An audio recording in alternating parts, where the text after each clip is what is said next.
Growing up, we're never really taught how to actually master our emotions, which is an absolute embarrassment because they're going to be there for the rest of our lives. And if we do not learn how to properly relate to the full spectrum of human emotion, we're doomed to a lifetime of very unnecessary suffering. So in this video, I want to help you to learn how to actually master the emotional spectrum, right? And typically when we think of mastering our emotions, we think of controlling them.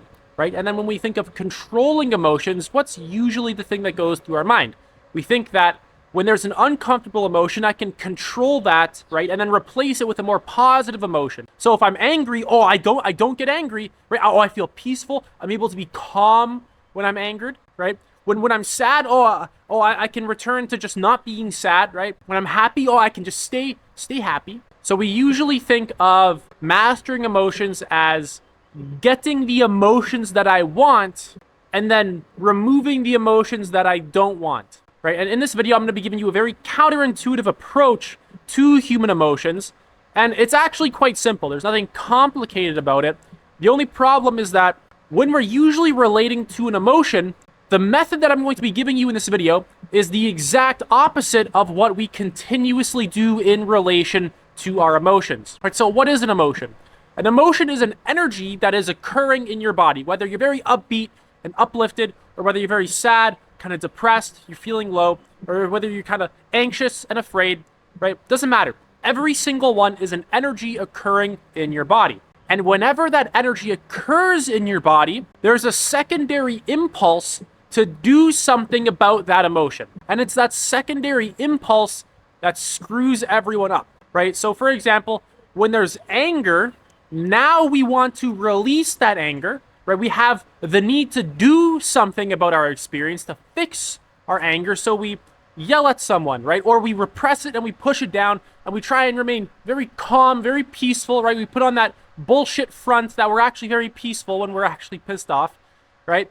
Or if we're happy, right? We try and get more of the thing that has opened us up and made us happy, right? So I want you to pay very close attention to how you act based off of what you're feeling, right? So for example, right now my nose is itchy, right? And the itch isn't bad. The itch doesn't bother me, right?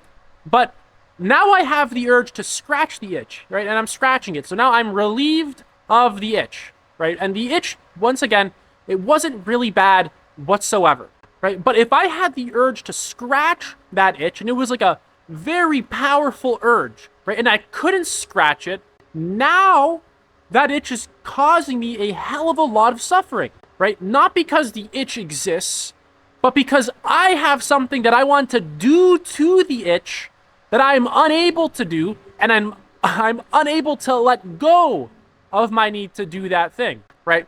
So when you are angry, for example, now you want to lash out. Now you want to, do something about the anger to release it. So you want to fix the situation. And it's only in that fixing of the emotion that causes it to be painful, right?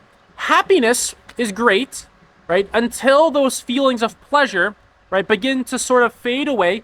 And now we're wondering, where's my happiness going? Where's my pleasure going? And now we have to go chase that thing that we think made us happy, right? Whether it's a person or getting more money or going to new places, whatever it is. When in actuality, happiness has nothing to do with anything external. Happiness is you being open to the present moment, and something externally has opened you up to the present moment, right? And you attribute your own openness to the present to some external thing, when actually that was a thing occurring inside of you. Any emotion whatsoever is an energy arising in our body, right? And we always want to do things based off of them. Even if you think you're a very unemotional or rational person, right? Bullshit. If you actually just observe yourself, you will find out very, very fast that most of what you do is chase pleasure and avoid discomfort. You do a lot of things in order to feel good, and you don't do a lot of things, right? Do or don't do a lot of things in order to not feel bad. So I want you to just notice your reactivity to your emotions, right? This is the key right here, right? Let's say you get jealous, right? And now you start feeling possessive, right? an itch comes up, right? That's not really an emotion, it's just a sensation, but an itch comes up. Oh, and now I have to scratch it, right? When the itch is not uncomfortable. Okay, the itch is like mildly uncomfortable at best, but the urge to do something about it, especially if you can't do something about it, that is uncomfortable. Now we're in a lot of discomfort because we perceive our feeling to be a problem that has to be fixed, when in actuality it's just a sensation that's existing. And if you let go of the urge to manipulate it, to change it, to control it, now it doesn't really bother you as much, right? The moment you let go of your constant need to get involved with what you're feeling, right, now it doesn't bother you as much. So how do you actually begin to master your emotions? You need to learn how to just observe yourself. We're constantly reacting to life. Something stimulating goes off in our environment, right? Maybe the phone goes off, and now all of our attention is there, right? Or we feel a certain way and we want to avoid it, or someone's saying something to us, we get triggered, right? We're constantly reacting to life all the time. We don't actually spend enough time sitting down, meditating, observing ourselves. It's that simple.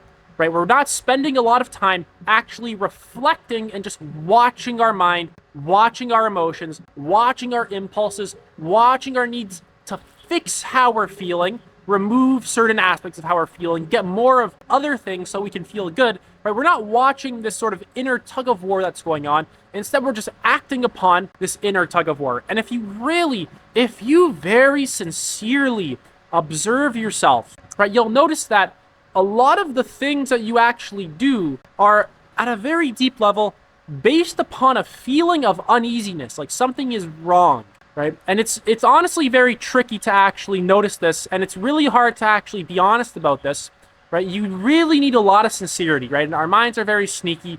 Our minds don't really want to admit very harsh truths about itself to itself, right? It wants to keep it hidden. Right? But if you actually look at your life, a lot of the things that you're doing, right, are actually just to make sure that you are emotionally well, right? It's to keep yourself within a box of comfort and familiarity so that you do not go absolutely nuts, right? It's to keep you safe.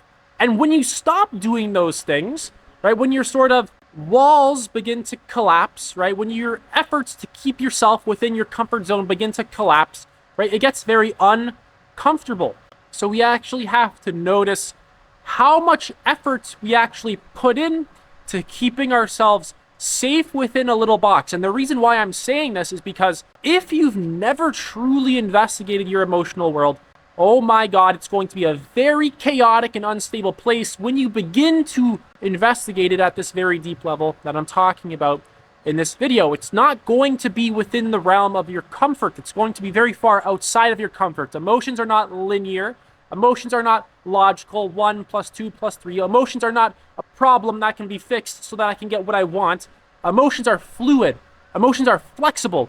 And it's you who has to learn how to stop fighting yourself constantly so that these emotions can actually move throughout your body and be expressed in healthy ways, right? Rather than pushing them down or needing to fix them, right? You actually have to let the energy come up and through your body, and you need to allow it to move throughout you without manipulating it. So you actually have to watch your tendency to fix your emotions, to manipulate them, to control them, to run away from them, to disassociate from them, to basically avoid them.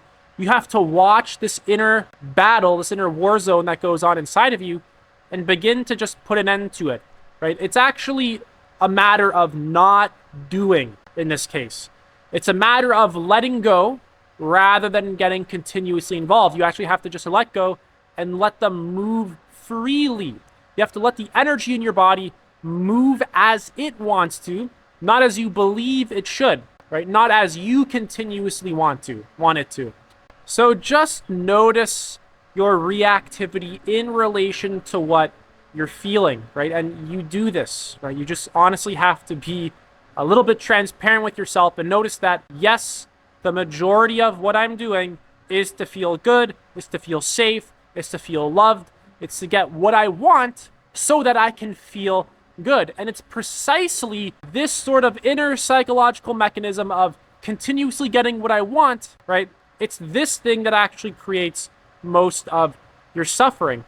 You actually have to learn how to become more detached from what you want. You have to learn how to detach from your emotions. You have to learn how to detach from needing everything to be a certain way. You have to learn how to detach from manipulating your own emotions continuously, right? And detachment does not mean avoiding something, right? Detachment from emotions doesn't mean like moving away from them once again, right? Detachment just means you don't need to get your claws in there and like scratch at it and pull it around, right? You can actually just have an open heart, an open gut, a loose body, right? It's not like tense and, your gut's not always clenched, right? You can actually just be loose and open to the moment without needing to constantly control it. It's actually quite simple, but the things that we're doing in our life are the exact opposite. That's what makes this tricky, is that we have so much unconscious conditioning that is heading in the direction of the exact opposite of what I'm saying. That to actually do what I'm saying requires effort, right? It requires actual practice, which is where meditation comes in. That's probably the best practice you can do,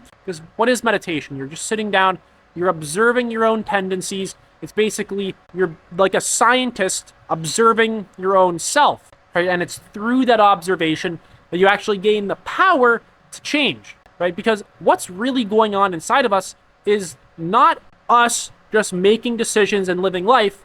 What's really going on inside of us is a whole bunch of subconscious and unconscious programming that is dictating how we're living.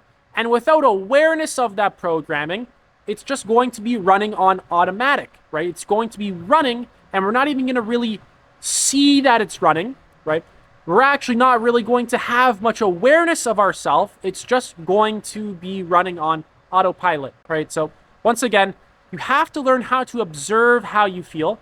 You have to be able to witness it neutrally. You have to be able to actually feel it, right? When you get angry, it's not like you detach from it. Oh, and now I don't feel anger, right? It's like you're angry and you have no problem with feeling anger. Anger is not perceived as an issue. Sadness, grief, loss, death, all of the things that we constantly try and avoid, all the sort of uncomfortable, more ugly parts of life that we try and avoid, we no longer avoid that. We learn how to include those things and be with them with a sense of equanimity. And how do we be with those things with a sense of equanimity? We don't try and fix them. We don't try and control them. We don't try and eliminate them. We don't try and manipulate them. We learn how to relax into these kinds of things. And it's counterintuitive. By relaxing into anger or sadness, every emotion becomes highly positive. It's not the emotion that is uncomfortable. It's your urge to fix the emotion that makes it uncomfortable. It's your constant tension and fighting with yourself that makes it uncomfortable. Sadness just exists. There's nothing wrong with being sad. And I'm sure you can actually relate to the fact that there's a lot of positive aspects of being sad. I'm sure you've had at least one experience in your life where you've been sad and it's actually a positive experience, most likely because you weren't fighting it. This is it for the video. I'm doing one-to-one coaching. If you want personalized help, you can book a free call. Link is in the description. Take it easy.